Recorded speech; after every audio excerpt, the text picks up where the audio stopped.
Mana dalilnya? Itu amruhum. Amruhum itu siapa? Humnya siapa? Hum Nabi atau sahabat? Nabi atau sahabat? Orang banyak itu siapa? Hum al-musyrikun atau al-mu'minun?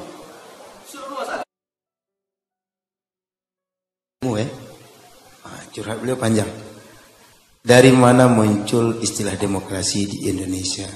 Sementara Pancasila mengamanahkan musyawarah bukan demokrasi. Wa amruhum syura bainahum. Ya. Tadi saya sudah ceritakan sistem pemerintahan khilafah ada berapa? Yang selama 30 tahun itu? Udah 6. Apa maksudnya itu? Sistem khilafah kenabian itu sistem yang terbuka. Bisa ngadopsi dari mana-mana, yang penting kepentingan umat berlaku. Saya sudah cerita tadi monarki yang dinukil, yang diambil oleh Bani Abbasiyah, khilafah Umayyah itu diambil dari mana? Dari Romawi dan Persia. Benar gak? Romawi Islami gak? Enggak. Persia Islami gak? Enggak. Romawi sembah Yesus, Persia sembah api. Yunani sembah dewa. Tapi karena masalah politik tidak ada kaitannya dengan akidah secara langsung. Dia berkaitan tapi tidak langsung. Maka ulama kita tidak mengharamkan demokrasi. Demos apa? Kratos ya. Pemerintahan di tangan rakyat. Ini beda. Jadi definisi antum tentang demokrasi itu beda dengan demokrasi yang dipahami oleh para ulama. Ulama kita kenapa terima demokrasi? Karena demokrasi itu sistem yang juga terbuka. Coba cek. Demokrasi yang ada di Indonesia sudah berapa macam? Demokrasi Soekarno namanya apa? Terpimpin. Tuh udah beda. Terpimpin itu ternyata otoriter. Otoriter enggak? Sempat otoriter Soekarno. Sempat di otoriter. Makanya Bung Hatta langsung ngambek. Mundur. Terus apa lagi? Masa Soeharto, demokrasi, Pancasila, beda nggak? Beda lagi. Orang MPR orang dia semua. Jadi pemilu itu cuma ngabis-ngabisin duit, ya kan? Tapi nanti terakhir kan pada almarhum Pak Harmoko tuh ya. Nah, ya cuma simbolis aja. Anda siap untuk meneruskan kepresidenan, bla bla bla bla. Itu cuma simbolis. Ya kan? Cuma simbolis. Itu demokrasi juga. Itu sistem musyawarah MPR. Jadi kalau menurut antum musyawarah itu satu-satunya sistem, maka Soeharto paling Islami dong. Enggak juga. Maka sistem demokrasi itu bisa nanti diislamkan. Tenang aja.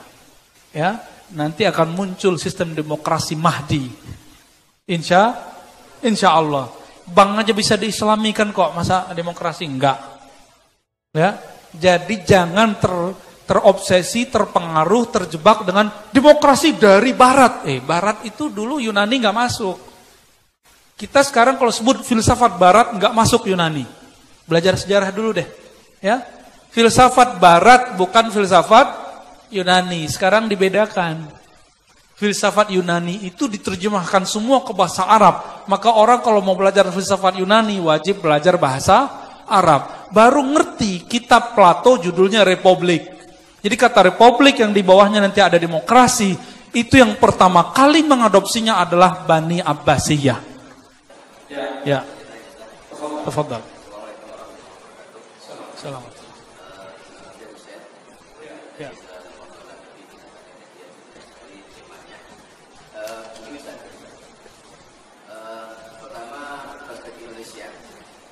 Oke. Itu ditanya saya sebenarnya. Oke.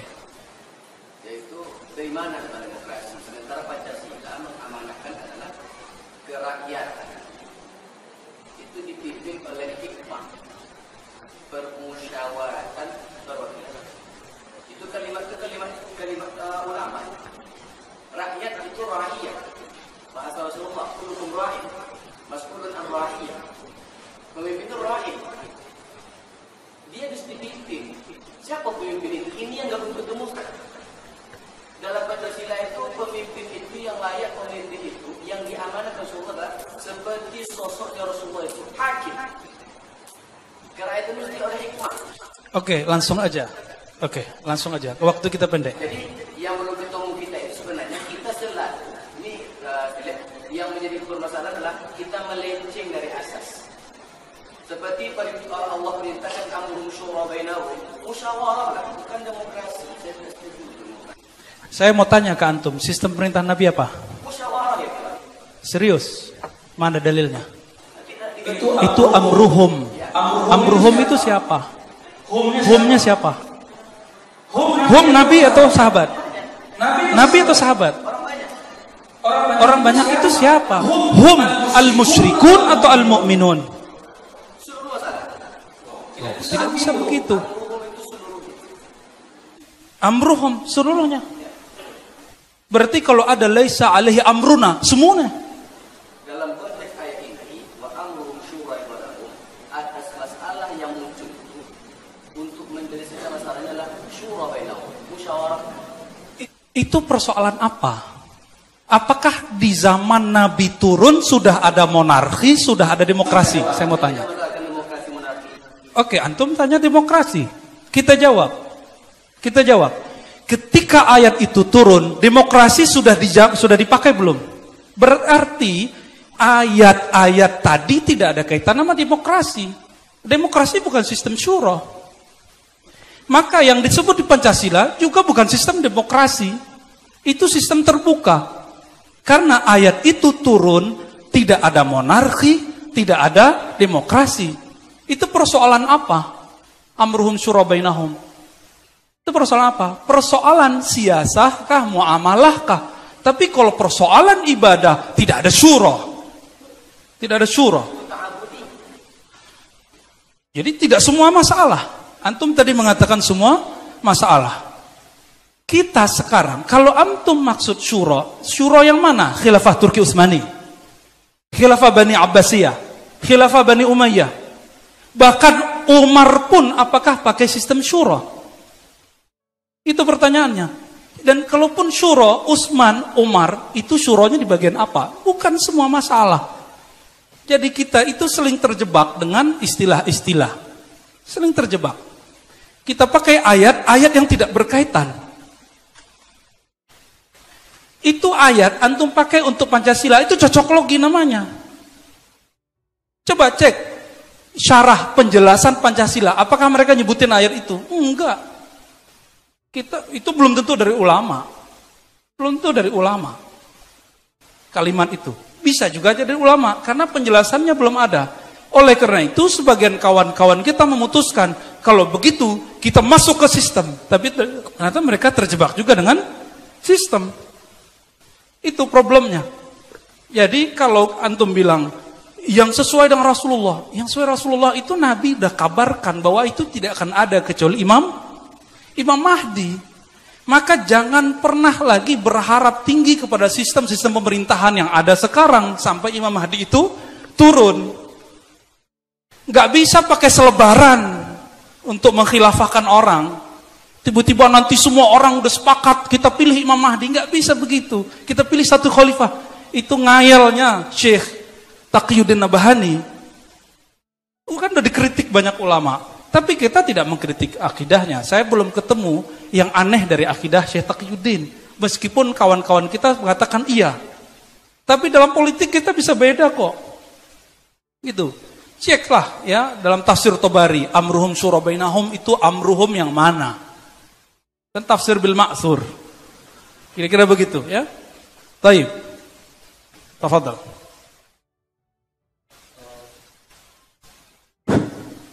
Tadi Khalifah Abu Bakar dipilih sebagai khalifah secara langsung.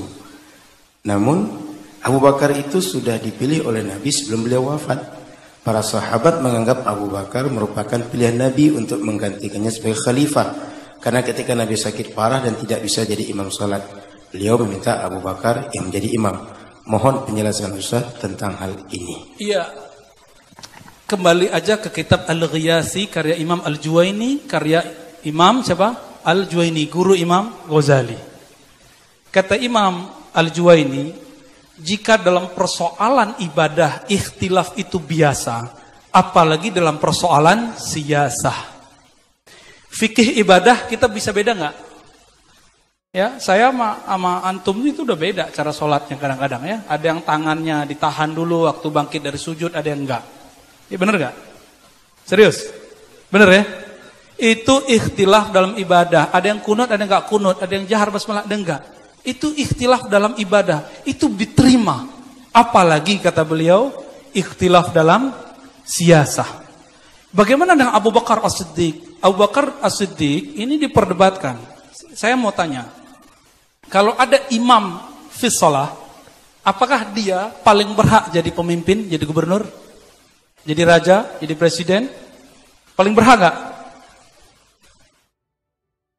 Imam dalam sholat, paling berhak gak? Oleh karena itu, dalil-dalil ulama ahlus sunnah mengenai Abu Bakar paling berhak jadi khalifah karena Nabi sudah angkat jadi imam sholat. Itu dalilnya tidak dianggap kuat. Nggak dianggap kuat, karena Nabi belum pernah menaskan. Yang mengatakan Nabi menaskan pemimpin itu cuma Syiah. Jadi jangan sama lagi antum dengan Syiah. Ya, yang mengatakan Nabi sudah nas, sudah tunjuk pemimpin setelahnya, siapa yang ngomong begitu? Jadi kalau antum mengatakan Nabi sudah tunjuk Abu Bakar, bedanya masih apa? Ya, jangan terjebak lagi. Abu Bakar itu bacain sebuah hadis ketika orang-orang Ansor mengangkat seorang pemimpin dari kaum Ansor. Apakah kaum Ansor nggak tahu Abu Bakar jadi imam? Tahu semua kok. Berarti kaum Ansor yang juga faham Al-Quran dan Sunnah meyakini bahwa imam sholat nggak mesti imam fil siyasah. Maka mereka angkat sendiri. Lalu Abu Bakar bacakan hadis, al-immatu min Quraisy. Imam itu mesti dari Quraisy. Orang Ansor langsung ciut. Langsung ciut. Bahkan yang sudah dibaiat tadi kemudian menghilang beberapa hari, lalu baiat Abu Bakar As-Siddiq. Begitu. Ya, jadi pemilihan Abu Bakar murni pemilihan langsung dari masyarakat, langsung. Masyarakat dua partai. Jadi Ansar Muhajirin saat itu sudah dua partai. Partai Muhajirin, partai Ansar. Cuma dulu disebut kaum. Kaum Muhajirin, kaum Ansar. Gitu ya. Sistemnya apa tadi? Pilihan langsung. Apakah Abu Bakar benar-benar seperti Nabi? Enggak juga. Tapi Abu Bakar berusaha seperti Nabi. Maka tidak akan mungkin kita menemukan kekhalifahan benar-benar seperti Nabi. Paling cuma alamin haji nubuwah. Kaedah-kaedah yang dia buat sudah mirip dengan kaedah-kaedah Nabi. Tapi mirip-mirip sekali juga enggak.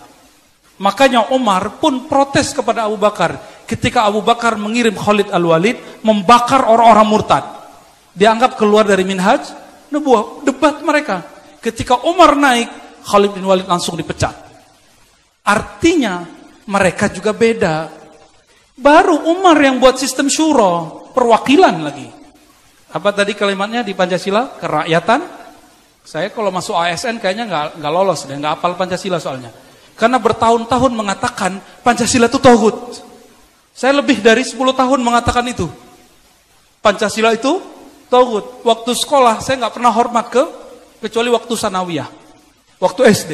Pas udah aliyah saya nggak pernah hormat ke bendera. Saksinya teman-teman saya sendiri. Ya, nggak pernah hormat. Padahal kita di depan. Karena saya bilang ini tauhid. Orang bilang Pancasila. Saya subhanallah aja, subhanallah.